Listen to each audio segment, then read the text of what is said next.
I would like to start by saying that sometimes, wishes do come true. They do. We're in the 2023 Supra Manual. It's the GR Supra MT, the one that everybody has been waiting for. The one that everybody said, this is how the car should have been when it was introduced. Great cars, great roads, and all the reasons we love to drive.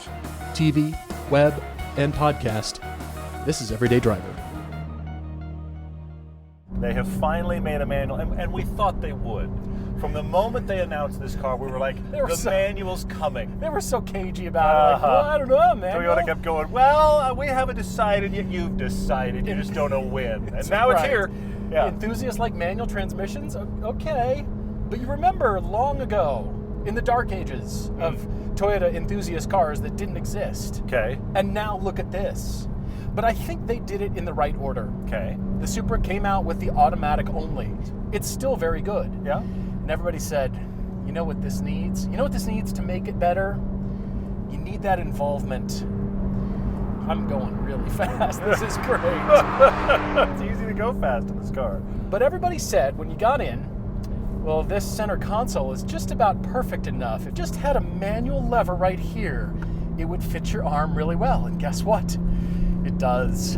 They've made a surprising number of changes, actually, to accommodate this manual transmission. For example, this is a BMW center console. Let's be candid. Yeah. And they've moved the buttons around. The drive modes, for example, have been moved almost 2 inches away from where they used to be in order to accommodate this manual transmission. Yeah. It's not just like, well, we'll bolt one in and go for the best, which also leads us to the fact that this is a transmission that existed, but this isn't a BMW transmission. The BMW manuals sometimes are a little rubbery. They have a BMW style to them. This doesn't feel like a BMW manual because Toyota took that transmission apart and rebuilt it their way and was obsessed with how the feel was going to be.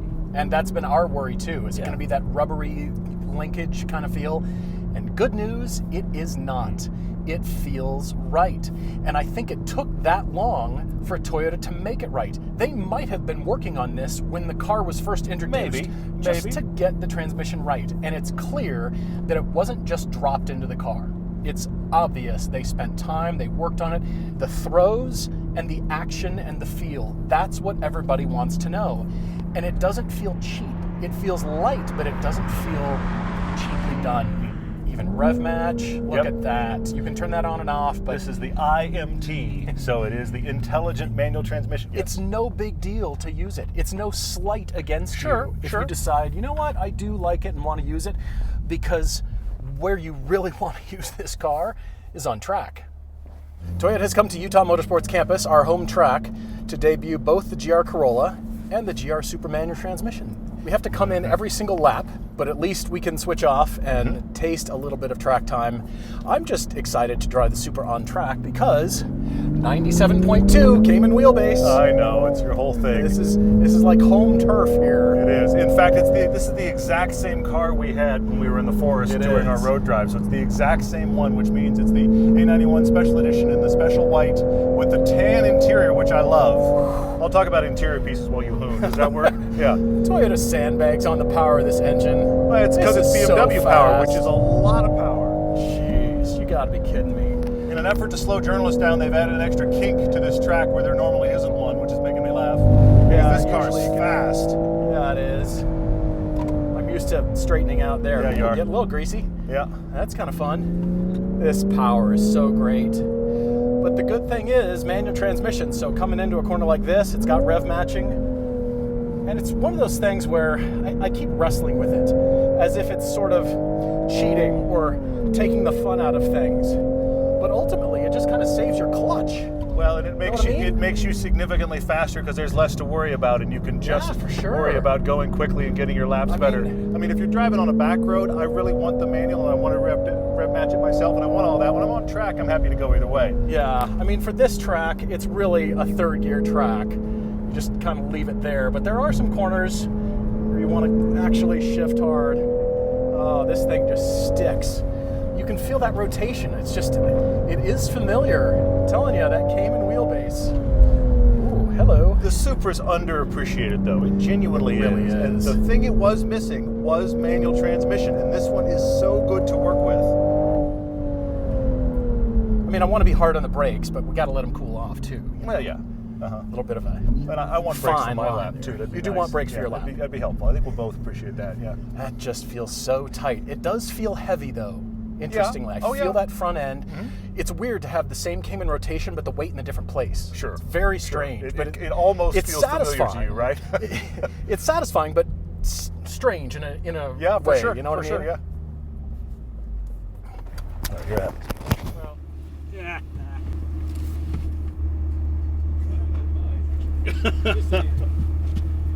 Oh yeah, getting in the Supra. It's Always a challenge. Mm-hmm. Let me know. Thank you, sir. We're ready anytime. Something crazy happens over that great car. We're ready to go. Go. Thank you, sir. Okay, rolling out. Good to go. The Supra, when it got a manual transmission, didn't get roomier. This is a difficult place to be with a helmet. I mean, we're big Weirdly, guys. I'm feeling the center console more over here. It is It's one of those wider. things where there's almost enough headroom for me when I'm sitting here. Almost. It's just enough that I can work with it. I'm not having trouble like some cars. I have to sit like this. I can sit up Right, straight. right. It works. But getting in and out, especially with a helmet, is difficult. It is. It's like a It is. jack-in-the-box trick. The clutch and manual, the feel of it is so right. It really is. They They worked really hard on did that this. well. ZF transmission, and it's specific to this car. Toyota really worked hard on that interaction, the clutch engagement and the feel. And best of all, they made the lever fall right under your hand, especially for track driving. Yeah, they really set it up very well. It's satisfying. And what I like is we all asked for a manual, but then there was that fear behind us like, well, what if it's a bad one? What if it's not a good manual? And fears are unfounded now because it's excellent. I'm so used to hammering out of this corner, and I've got to come back here like this, get on the brakes, do the world's fastest autocross. Yeah, so you feel that front dig in, you feel that for weight, sure. but the wheelbase just rotates you. Only downside is something about the gearing in this corner don't match because you're on the back of the corner and you're Sure. suddenly scrambling for a gear. I'm being really picky now because in truth, They couldn't I just match it like for our this. track. I know, isn't that weird? It is weird. People keep matching stuff for the Nürburgring. Why aren't they doing it for Salt Lake? That seems the same, doesn't it? This Turbo thing power. it's so powerful and it Sounds is really good. fun. It does sound good. The manual is what this chassis needed. They've finally done it for us. It's so wonderful. Track time is amazing. Yeah, It's really amazing. Yeah, let it hang out. You feel it stick. Yeah. That is great.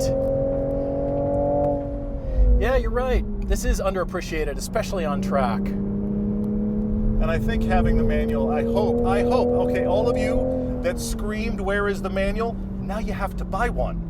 Because otherwise we're just screaming and being those internet trolls and saying, I want this, and never doing anything about it. It's here now. This is good.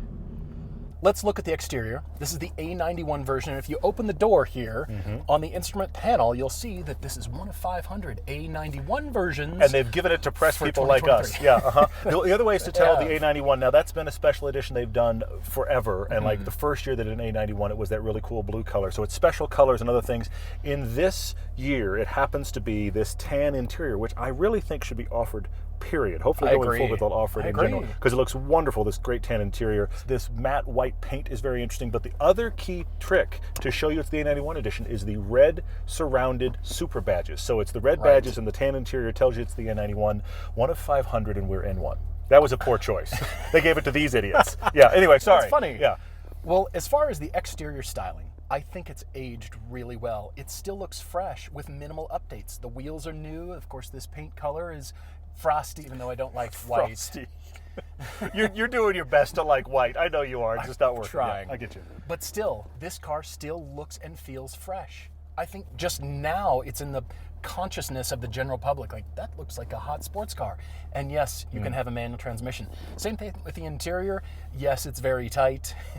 I think we kind of Yes. look packed in here. We are packed in here. It's always been the case. But ergonomically, the shifter works with how you're going to drive the car. The distance, I'm talking, from the gear lever to the wheel, the way the pedals engage, your seating position. It's tight in here, but you want it to be tight. You want to feel like you're a part of the car, and the manual is bringing that feeling out, I think, more so than the automatic. We all asked for it, and it's actually, I still can't believe Did it. it. I must drive. Jump I in. must drive. Yes. Ooh, brakes.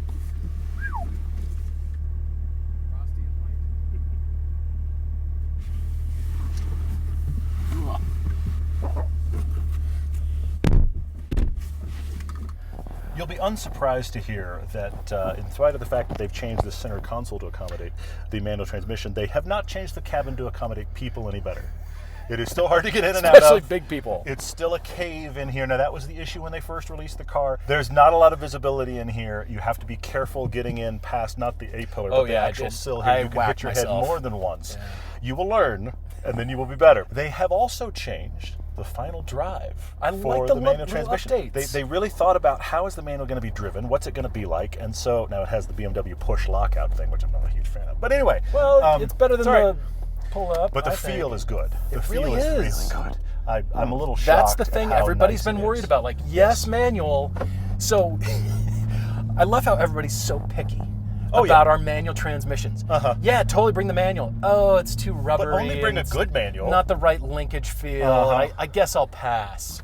No, Toyota worked on this because they knew people would say that. If it were just dropping in, that sounds good still. That's genuinely a really good manual transmission. So good. And it's only available on the 3-liter car. True. You can't get it on the 2-liter, which is a bit of a bummer because I think it would be interesting on that car as well. I think so too. Time and effort and money was spent making this manual feel good, and it does feel really good. Also, back to this. Listen to that.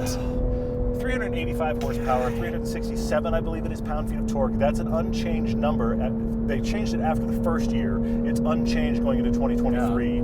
This car is blindingly quick. It sounds very, very good, which makes me think of something that's been on my mind. I can't wait to put this against Nissan Z. Manual to manual. Agree. That's something we very much want to do, and I'm working on that. But speaking of the Z, have you noticed when the Z got announced, or the day the Z was actually introduced, everyone thinks the Z is amazing. Everyone wants to talk about how the Z is the greatest thing ever, and you're not, as auto journalists, actually supposed to critique the Z.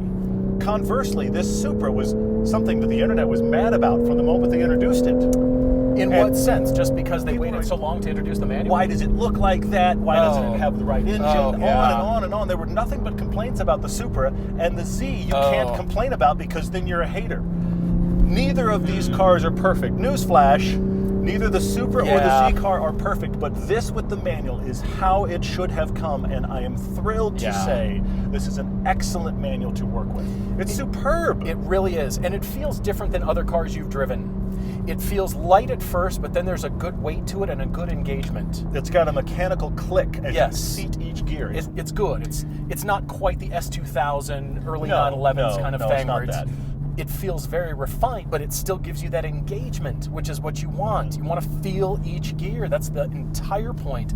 If that didn't happen, if Toyota didn't do that, it would be a massive fail. I think it was because of the collaboration. Whereas the Z is perceived as a pure Nissan. It's a pure car. Whereas this is built at Magna Steyr and kind of a German car underneath. Some BMW part numbers throughout. Yes, I understand. Yeah. And we're 3 years in. How are the engines doing? Yeah, how are they all doing? You're right. Pretty good, I think. This manual makes the Supra something you should take another look at. It has always been a car that drives better than people think. If you've been a person who is just against the Supra, it is time now to give it another look, to give it another drive. The manual's just right. It's not really the best one ever, but it is right. And here's the thing. I'm not driving it going, you know what I wish it did? It just does. Agreed. It's a great manual to work with. It's got just the right amount of mechanical feel. The clutch take-up is good. Short throws. I think that's a victory, and it is. It's everything we asked for is in this car now. So there's no more complaining, right? There will be complaining. Of course there will. It's no the internet. More. There'll We're be more done. complaining. Of course. Here it is. More Come get one.